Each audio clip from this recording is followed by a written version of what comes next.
శతాబ్దం తర్వాత తల్లిదండ్రులను కలిశారు చందు. తాను ఆత్మహత్య చేసుకునని మాటిచ్చానని కన్నీటి పర్యంతమవుతున్నారు తల్లి. అవును, చందు తనకు హామీ ఇచ్చారంటూ, తనకి మాటిచ్చారంటూ కూడా తల్లి చెప్పుకొస్తున్నారు. ఆత్మహత్య చేసుకునని మాటిచ్చాడంటూ కూడా కన్న తల్లికి చెప్పానంటూ కూడా ఆ తల్లి చెప్పుకుంటూ కన్నీటి పర్యంతమవుతోంది. చందు ఉరివేసుకుంటే కాళ్లకు తాడు కట్టిందెవరంటూ కూడా ప్రశ్నలు సంధిస్తున్నారు కుటుంబ సభ్యులు. పోలీసులు రాకముందే ఇంట్లోకి వెళ్ళిందెవరు? చందు చనిపోవడానికి ముందు ఏం జరిగింది? ఉదయం 10:30కు పవిత్ర అపార్ట్మెంట్కు వెళ్ళాడు చందు. పవిత్ర పుట్టినరోజు, ఆమె ఇంట్లోనే బలవన్మరణానికి కారణం ఏంటి? ఇప్పుడు ప్రశ్నలన్నీ కూడా తలెత్తుతున్నాయి. రాత్రి 7 గంటల వరకు ఎవరు పట్టించుకోకపోవడానికి కారణం ఏంటి అంటూ కూడా కుటుంబ సభ్యులు మరొక ప్రశ్నను తలెత్తుతున్నారు. 12న రోడ్డు ప్రమాదం తర్వాత అసలు ఏం జరిగింది? పవిత్ర చనిపోయింది అనే మనస్తాపంతోనే చందు చనిపోయాడా? ఇంకా పర్సనల్గా ఇంకేమైనా కారణాలున్నాయా? చందు చనిపోతాడని భార్య శిల్పకు ముందే తెలుసా? చనిపోవాలనుకునే చందు భార్యకు 50 లక్షల రూపాయలు ఇచ్చాడా అంటూ కూడా ఇప్పుడు అనేక ప్రశ్నలు తలెత్తుతున్నాయి. దానికి సంబంధించిన బ్రేకింగ్ న్యూస్ చూస్తున్నారు. చందు మరణంపై ఇప్పుడు అనేక అనుమానాలు వ్యక్తమవుతున్నాయి.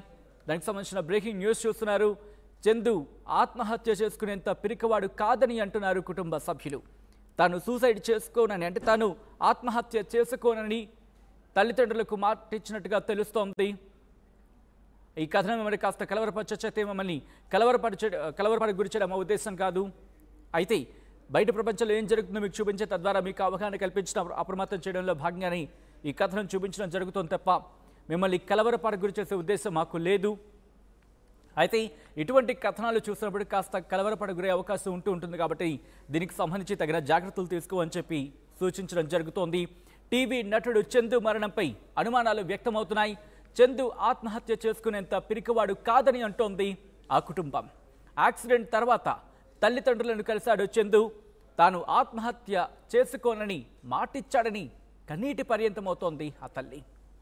చందు ఉరేసుకుంటే కాళ్లకు తాడు కట్టిందెవరు? పోలీసులు రాకముందే ఇంట్లోకి వెళ్ళిందెవరు? చందు చనిపోవడానికి ముందు ఏం జరిగింది? ఉదయం 10:30కు పవిత్ర అపార్ట్మెంట్కు వెళ్లారు చందు. పవిత్ర పుట్టినరోజు, ఆమె ఇంట్లోనే బలవన్మరణానికి కారణమేంటి? అసలు రాత్రి 7 గంటల వరకు ఎవ్వరూ పట్టించుకోకపోవడానికి కారణమేంటి? 12న రోడ్డు ప్రమాదం తర్వాత అసలేం జరిగింది? పవిత్ర చనిపోయిందనే మనస్తాపంతోనే చందు చనిపోయాడా? పర్సనల్గా ఇంకేమైనా కారణాలున్నాయా? చందు చనిపోతాడని భార్య శిల్పకు ముందే తెలుసా? చనిపోవాలనుకునే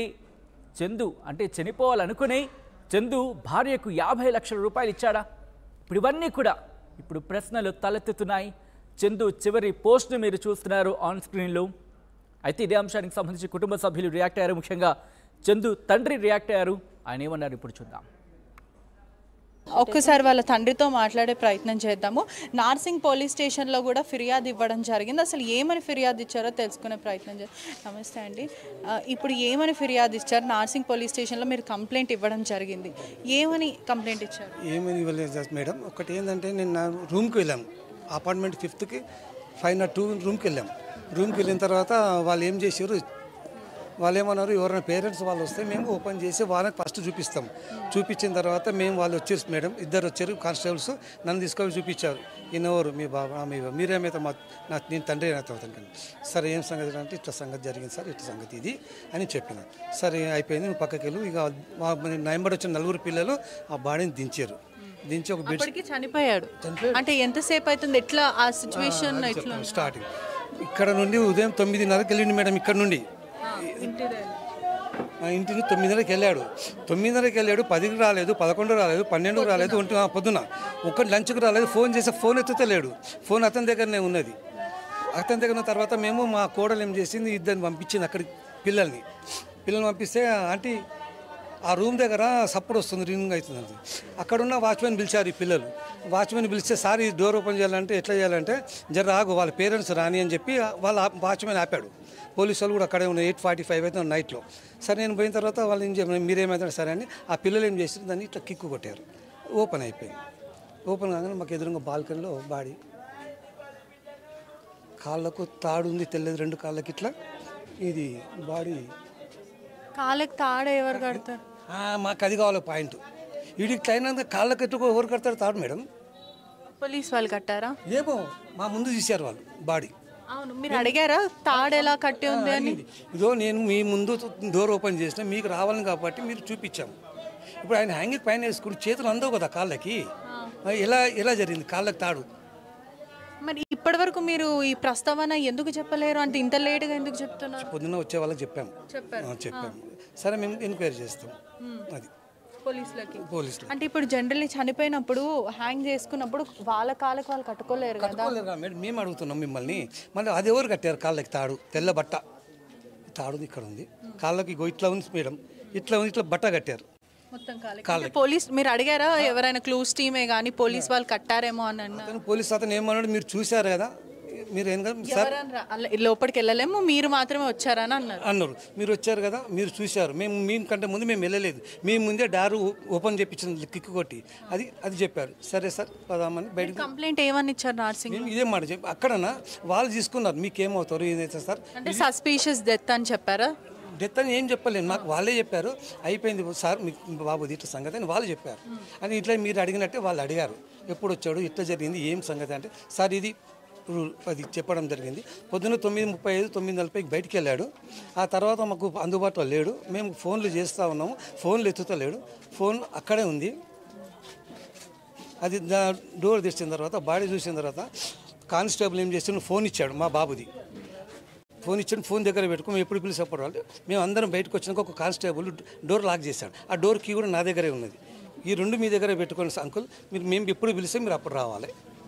ఇదంతే లాస్ట్. అంటే చనిపోక ముందు కూడా ఆయన ఒక ఇన్స్టాగ్రామ్లో పెట్టాడు, నేను నీ దగ్గరికి వచ్చేస్తున్నా పవిత్ర, నేను నీ దగ్గరికి వచ్చేస్తున్నా 2 రోజుల్లో వచ్చేస్తా అని చెప్పి కూడా ఇన్స్టాగ్రామ్లో పెడితే పెద్దల సమక్షంలో పిలిపించి మాట్లాడారు అన్నారు. అది నిజమేనా? చెప్తాను. నేను అక్కడ 16వ తారీఖు ఒక డీలింగ్ అయిపోయింది కదము, ఇది ఇంత అమౌంట్ ఉంది, పిల్లల్ని బతికిస్తావా, స్కూల్లో వేస్తావా, నీకు ఇంత అమౌంట్ పిల్లలకి ఇస్తున్నా, నేను ఉంటలేను డాడీ, 2 రోజులేమంట, నా పవిత్ర దగ్గరికి వెళ్ళిపోతే నేను బతకలేను, ఇక్కడ ఉండలేనని పెద్దల సమక్షంలో చెప్పాడు. అయితే డబ్బు కూడా ఇస్తా అని చెప్పాడు. తీసేసుకున్నాం వాళ్ళకి. అంటే మీ కోడలికి అందజేశారు డబ్బులు, సెటిల్ పిల్లల కొరకి లైఫ్ చేసుకోవడానికి ఇల్లు కొనిచ్చి ఇస్తారని చెప్పి నేను మాట ఇచ్చి డబ్బు నా దగ్గర పెట్టుకున్నా, పిల్లలకు లైఫ్ చూపిస్తా. అయితే ఇచ్చారు సుమారుగా 50. అయితే నేను వాళ్ళకి పెడుతున్నా మేడం, అది చెప్పాను. తర్వాత నేను ఉండండి డాడీ, నేను పోతున్నా, మా పవిత్ర పిలుస్తుంది, నేను పోతున్నా, వీళ్ళని చూసుకో అని చెప్పాడు. చెప్పిన తర్వాత పెద్దలు ఏం చెప్పారు, అరే బాబు ఏం మాట్లాడుతున్నారు అని. మా పెద్దన్న కూడా ఉన్నారు, ఇంకా పిల్లలు ఉన్నారు, తప్పు అట్లా మాట్లాడదు, నేను ఏం చేయను, అట్లా ఏం చేసుకోను, నేను పిచ్చోనా పిరుకోనా, నేను ఇంతమంది బుద్ధి చెప్పాను అని చెప్పి నేను చేసుకోను అని చెప్పాడు ఆ రోజు పెద్దల సమక్షంలో. ఇక్కడనే ఈ ఇంట్లోనే 16వ తారీఖు వచ్చిన 5.5 సంవత్సరాల తర్వాత ఫస్ట్ టైం ఇంటికి. 5.5 సంవత్సరాలు. ఈ 6 సంవత్సరాలు ఆమెతో ఉన్నప్పుడు ఎప్పుడు రాలే ఆమెకి అంకితమైన అక్కడ కట్టుకున్న పిల్లల దగ్గర రాలే, కన్నా తండ్రి దగ్గర వచ్చి వదిలేసింది అక్కడే అన్నాడు. నాకు ఆమె దేవత, అందరి సమక్షంలో చెప్పి నాకు ఆమె దేవత, నాకు ఆమెనే ముఖ్యం. ఇక మేమేం చేస్తాం మేడం? మొన్న అన్నాడు 16వ తారీఖు నేను ఉంటాను, నేను 2 రోజుల డాడీ బతికేది, పిల్లలను చూసుకో, నా దగ్గర నా శక్తిని సంపాదించింది ఇది ఉన్నది, నీకు చేతిలో పెడుతున్నా, వాళ్ళని చంపుకుంటావా, సాదుకుంటావా, పెంచుకుంటావా, మీరు చూసుకోండి చెప్పాడు మేడం. అంటే మీరు మందలు ఇచ్చారు, ఏం మాటలు ఇవి? మేడం 10 మంది ఉన్నారు, అవి మా అన్న కూడా ఉన్నాడు తెలంగాణ, ఆయన కూడా చెప్పాడు, ఏంది రా పిచ్చి మాట మాట్లాడుతుంటే, నేను 10 మందిని బతికించి 10 మందిని మాట్లాడి చేపించిన, నేను బతకను సావను, ఏం మాట్లాడుతున్నా ఇట్లా, మరి ఈ మాటలు వచ్చినాయి ఎందుకు? లేదు ఉట్టి మాటలు లేవని అన్నాడు. నెక్స్ట్ డే రియల్గా అయిపోయింది. ఇవాళ నిన్న ఏం చేసాం చెప్పండి మేడం? ప్రస్తుతం కుటుంబం సంబంధించిన ఏ విధమైన న్యాయం కోరుకుంటున్నారా, లేకపోతే మీ తరపు నుంచి ఏమన్నా ప్రజలకు చెప్పాలనుకుంటున్నారా? నేను మా కుటుంబం కోరుకుంటాను మేడం, మా పిల్లల కొరకు సేవ చేస్తాను, వాళ్ళని బతికించుకుంటాను మేడం. నేను మా కొడుకు మాట ఇచ్చినా నేను పిల్లల్ని పోషిస్తా, పిల్లల్ని పెద్దగా చేసుకుంటాను. నేను శక్తి ఉన్నంత వరకు నేను నా భార్య, ఆమెకు ఎవ్వరు లేరు, మాకు ఎవ్వరు లేరు, మేము మా పిల్లల్ని చూసుకొని మేము బతుకుతాం, మమ్మల్ని చూసుకొని వాళ్ళు బతుకుతాం. మిమ్మల్ని చూస్తుంటే మీ కోడలికి తల్లిదండ్రులాగా అనిపిస్తున్నారు, మీ వైఫ్ కూడా అత్తలాగా లేదు, అంటే సొంత తల్లిలాగా ఉన్నారంటే మిమ్మల్ని చూస్తుంటే చాలా గర్వంగా ఉంది. నేను ఇప్పటికి కూడా మాకు 2 కోడలు మేడం, 2 కోడలు చెప్పాను, మీరు నాకు కోడళ్ళు కాదు, 2 నాకు 3 బిడ్డలు, సొంత బిడ్డ ఒక్కటి, వీళ్ళిద్దరు నాకు బిడ్డలు మేడం అని చెప్పాను, 3కి చెప్పాను, సొంత బిడ్డలాగా చూసుకుంటే వాళ్ళని. మీరు నేను లేకున్నప్పుడు వాళ్ళు అడిగితే వాళ్ళు అదే చెప్తాం. వాళ్ళు నన్ను ఇంతవరకు ఒక మాట నన్ను అనలే, నేను వాళ్ళని ఒక మాట నేను వాళ్ళని అనలే, బిడ్డలాగా చూసుకోవడం, నన్ను వాళ్ళు కూడా మంచిగా చూసుకుంటారు.